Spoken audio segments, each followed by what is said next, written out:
Hello, welcome to my channel. My name is Nisha.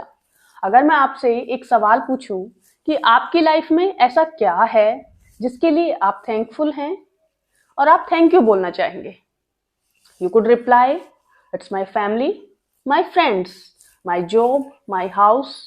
There are an number of things जो लोग mention करते हैं, but there is one thing which we all forget to mention. I agree, ये सब चीजें ऐसी हैं जो हमारी लाइफ में बहुत ही बड़ी ब्लेसिंग्स हैं और ये हमारी लाइफ को लिवेबल भी बनाती हैं। बट एक ऐसी चीज जो हम भूल जाते हैं, जो कि एक गिफ्ट हमें मिला है, जिसे हमने आज तक अनरैप नहीं किया है। आज हम इस वीडियो में बात करने वाले हैं उसी गिफ्ट के बारे में। आज हम इस गिफ्ट को अनरैप करेंगे। कौन सी ऐसी चीज है जो हम कभी मेंशन नहीं करते हैं, कौन सी ऐसी चीज है जिसे हम भूल जाते हैं। So let's start unwrapping that beautiful gift. हम जब सुबह उठते हैं तो हम क्या करते हैं? सबसे पहले हम अपना फोन देखते हैं। हम सोचते हैं कि हमें क्या काम करना है आज, या हम कॉफी या चाय के लिए जाते हैं, हम ब्रश करते हैं, हम अपने काम में लग जाते हैं। And then the noise keeps on coming. और इस रोज की भाग दौड़ और बिजीनेस में हम भूल जाते हैं उस परफेक्ट गिफ्ट को जो हम सबको मिला तो है, बट हम उसे अनरैप नहीं कर पाए। हम सब बात करते हैं कि हमें प्रेजेंट मोमेंट में जीना चाहिए, आज में जीना चाहिए, पर हम लोग क्या ऐसा करते हैं? सुबह उठने के बाद क्या हमने कभी थैंक यू बोला है इस लाइफ के लिए, कि हमें जो लाइफ मिली है? And this is that gift जो हमने कभी अनरैप ही नहीं किया है।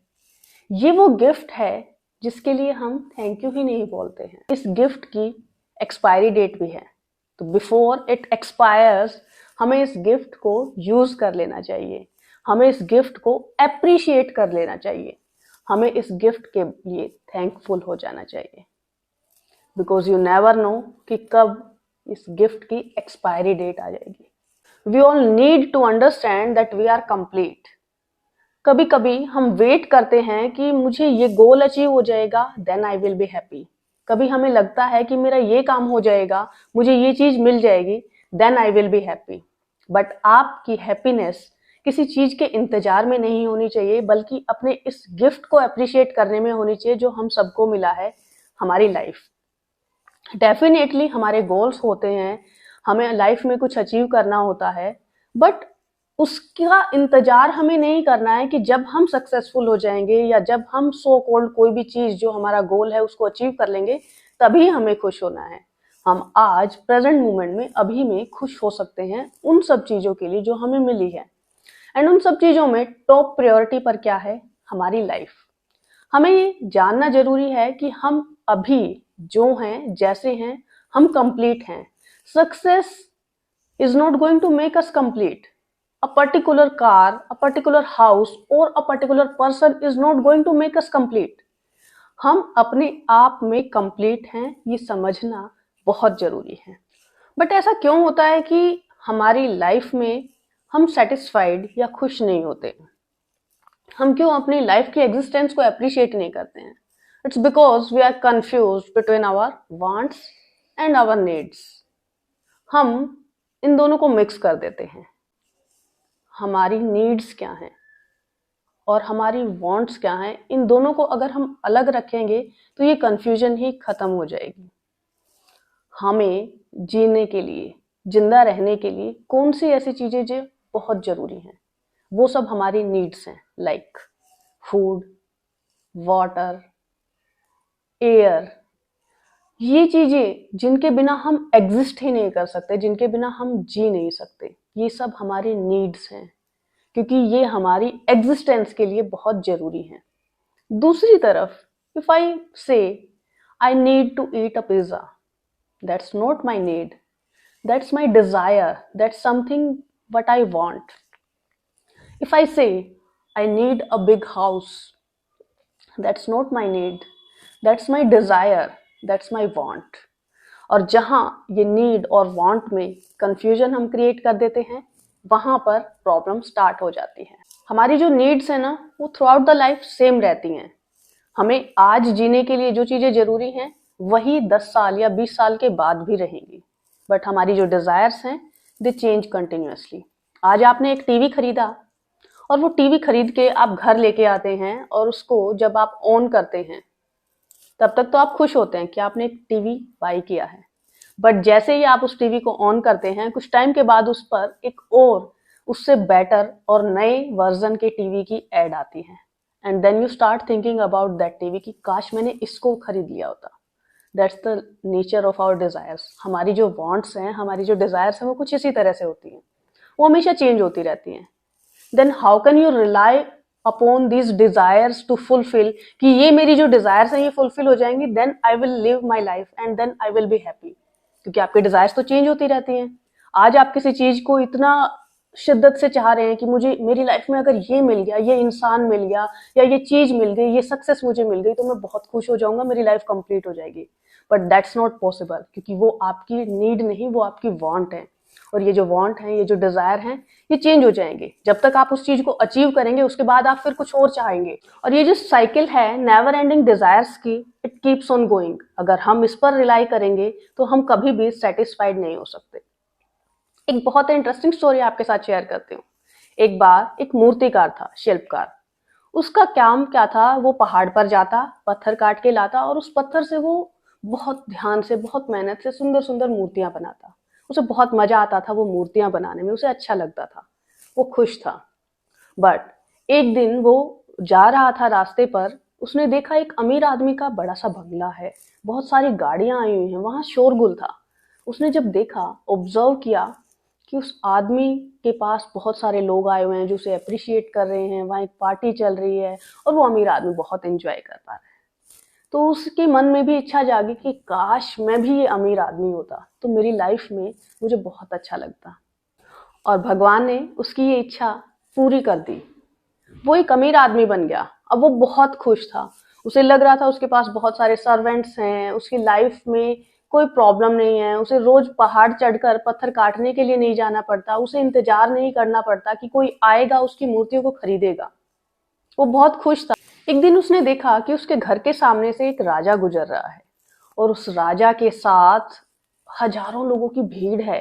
उस जैसे बहुत सारे अमीर आदमी राजा को खुश करने की कोशिश में हैं और वो राजा की शान देखकर वो बहुत ही प्रभावित होता है। उसका मन करता है कि लाइफ तो है इस राजा की, काश मैं एक राजा होता। और भगवान ने उसकी वो इच्छा पूरी कर दी। अगले ही पल वो राजा बन गया। अब वो बहुत खुश था। वो लगता था उसको कि वो सबसे पावरफुल है, वो जो भी ऑर्डर देता है वो पूरा होता है, सब लोग उसकी बात मानते हैं। फिर एक दिन क्या हुआ कि उसने सूरज को देखा। सूरज पर जब उसकी नजर पड़ी तो उसे रियलाइज हुआ कि सूरज के सामने तो मैं बहुत छोटा हूं। उसे अपनी पावर्स कम लगने लगी और उसने सोचा कि काश मैं सूरज होता तो मैं कितना स्ट्रोंग और पावरफुल होता। और अगले ही पल भगवान उसकी ये इच्छा भी पूरी कर देते हैं और वो सूरज बन जाता है। अब उसे इतनी खुशी होती है, उसकी खुशी का कोई ठिकाना नहीं होता। उसे लगता है कि मैं कितना स्ट्रोंग और पावरफुल हूं। जब मैं सोता हूं सारी दुनिया सो जाती है, जब मैं जागता हूं सारी दुनिया जाग जाती है। सब कुछ मेरे कंट्रोल में है। I am the strongest in this world. But ये भी ज्यादा दिन तक नहीं रहता। अब वो सूरज बहुत जोर से चमक रहा था और अचानक एक दिन वो देखता है कि कुछ उसके सामने काला काला अंधेरा छा जाता है। अब वो सोचता है कि ऐसा क्या है जिसने मेरी चमक को भी रोक दिया। वो देखता है कि एक बड़ा सा बादल उसके सामने छाया हुआ है और उसके मन में इच्छा जागती है कि ये बादल तो सूरज से भी ज्यादा पावरफुल है कि ये उसकी चमक को भी रोक सकता है। काश मैं एक बादल होता। एंड वो एकदम से उसको ये ग्रांट भी मिल जाती है और वो एक बादल बन जाता है। और वो बहुत खुश होता है। उसे लगता है कि मैं तो सन से भी ज़्यादा स्ट्रॉन्ग और पावरफुल हूँ कि मैं उसको भी रोक सकता हूँ, उसकी चमक को भी रोक सकता हूँ। वो बहुत खुश होता है।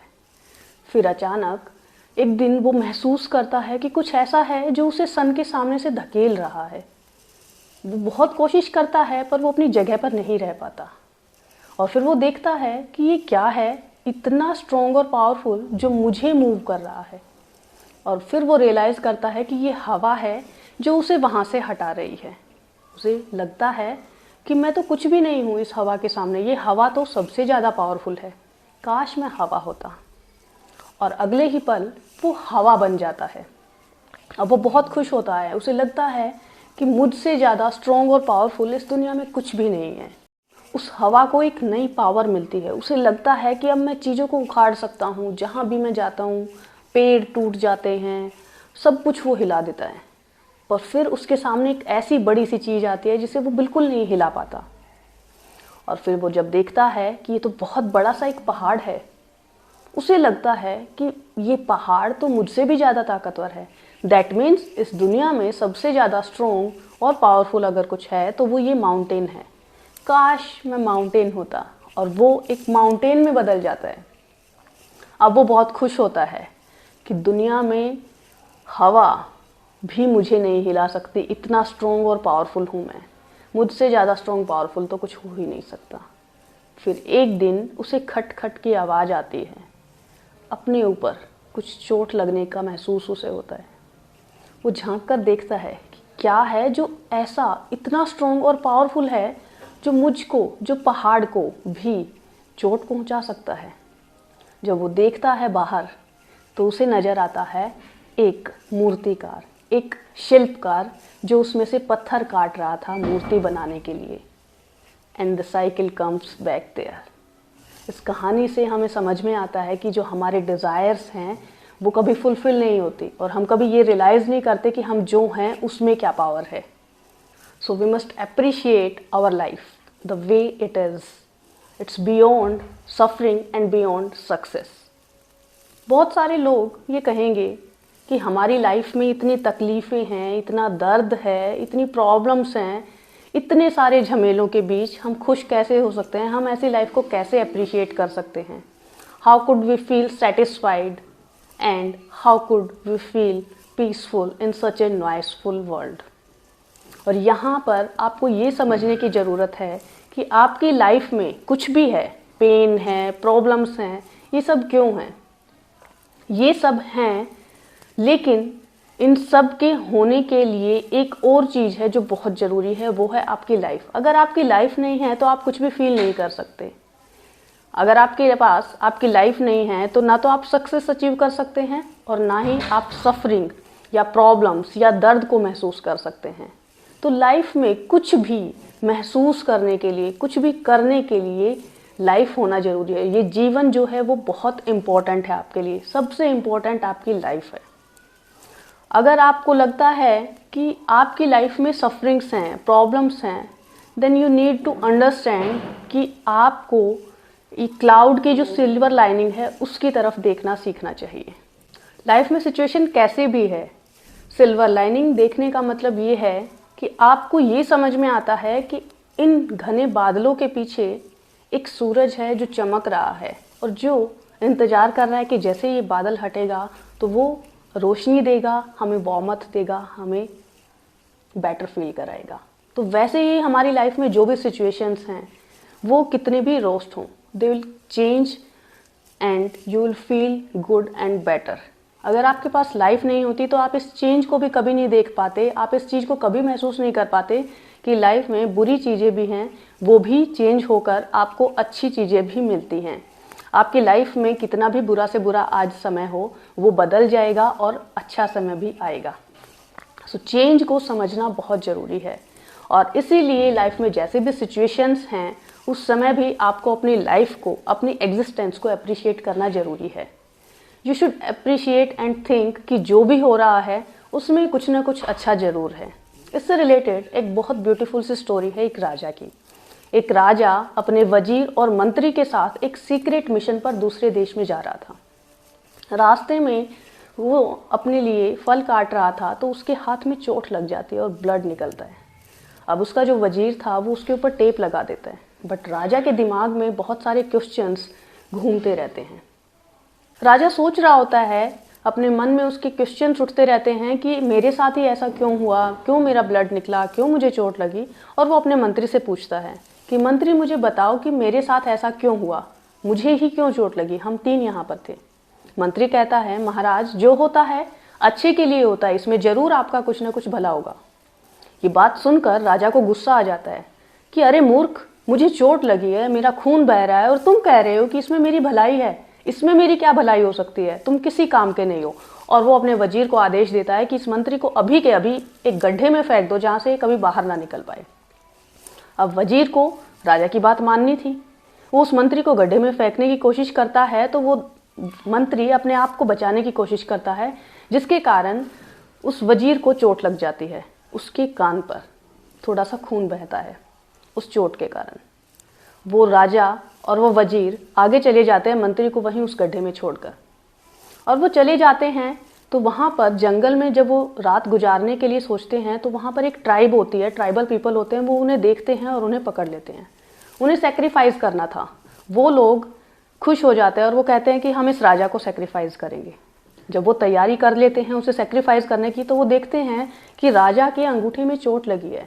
वो ट्राइबल लोग राजा को छोड़ देते हैं ये कहकर कि हम इसे सेक्रीफाइस नहीं कर सकते, इसकी बलि नहीं चढ़ाई जा सकती क्योंकि ये संपूर्ण नहीं है, इसे चोट लगी हुई है। फिर वो वजीर को पकड़ते हैं। फिर वो देखते हैं कि वजीर के भी कान में चोट लगी हुई है और उसे भी बलि नहीं चढ़ाया जा सकता। वो उन दोनों को छोड़ देते हैं। राजा और वजीर बहुत खुश होते हैं और तब उन्हें मंत्री की वो बात याद आती है कि जो होता है अच्छे के लिए होता है, उसमें जरूर हमारा कुछ ना कुछ भला ही होता है छुपा। वो वापस जाते हैं और उस मंत्री को गड्ढे से बाहर निकालते हैं।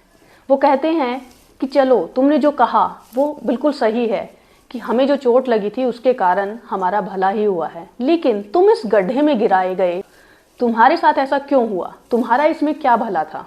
तो मंत्री कहता है कि महाराज, आप दोनों को तो चोट लगी थी, मैं बिल्कुल सही सलामत था। अगर मैं वहां जाता तो मुझे बलि चढ़ा दिया जाता, तो मेरा भी भला इसी में था कि आपने मुझे इस गड्ढे में फेंक दिया। तो इस कहानी से हमें ये सीख मिलती है कि हमारी लाइफ में अप्स एंड डाउन्स, प्रॉब्लम्स, अच्छा समय, बुरा समय, सब कुछ आता और जाता रहेगा, लेकिन हमें ये नहीं भूलना चाहिए कि हमारी जो लाइफ है उसमें कुछ ना कुछ अच्छा जरूर है। और सबसे अच्छी चीज़ है हमारी लाइफ इटसेल्फ। हमें अपनी लाइफ को अप्रिशिएट करना कभी नहीं भूलना चाहिए, क्योंकि इसकी एक्सपायरी डेट है जो कभी भी आ सकती है, जो आपको भी नहीं पता। तो आज हमने इस ब्यूटीफुल से प्रेजेंट या गिफ्ट को अनरैप किया है जो हम सबको मिला है। ये गिफ्ट है हमारी लाइफ। हमें इस गिफ्ट को एंजॉय करना चाहिए, हमें इसको अप्रिशिएट करना चाहिए, हमें इसके लिए ग्रेटफुल और थैंकफुल होना चाहिए। ये सारी ब्यूटीफुल सी लर्निंग हमने सीखी है इस बुक से, हियर योरसेल्फ बाय प्रेम रावत। ये बुक जो है बहुत ही इंटरेस्टिंग सी बुक है, क्योंकि इस बुक में ऑथर ने बहुत सारी छोटी छोटी सिंपल सी स्टोरीज के थ्रू हमारे को जीवन के बहुत गहरे मीनिंग समझाने की कोशिश की है। हम इन स्टोरीज के थ्रू जीवन की इन गहरी बातों को समझ पाते हैं और अपनी लाइफ को आसान बना पाते हैं। इस बुक को रीड करने के बाद आप सीखेंगे कि नो मैटर आपके आसपास क्या हो रहा है, कितना नॉइस है, कितने प्रॉब्लम्स हैं, but still you can be peaceful. आपको एक शांति का अनुभव होगा और उस शांति को अनुभव करने के लिए आपको सीखना और समझना होता है, प्रैक्टिसेस करनी होती हैं जो कि इस बुक में दी गई हैं। सो आई हाईली रिकमेंड कि आपको ये बुक जरूर रीड करनी चाहिए। Will meet next week. Till then keep reading, keep learning. Bye bye, take care.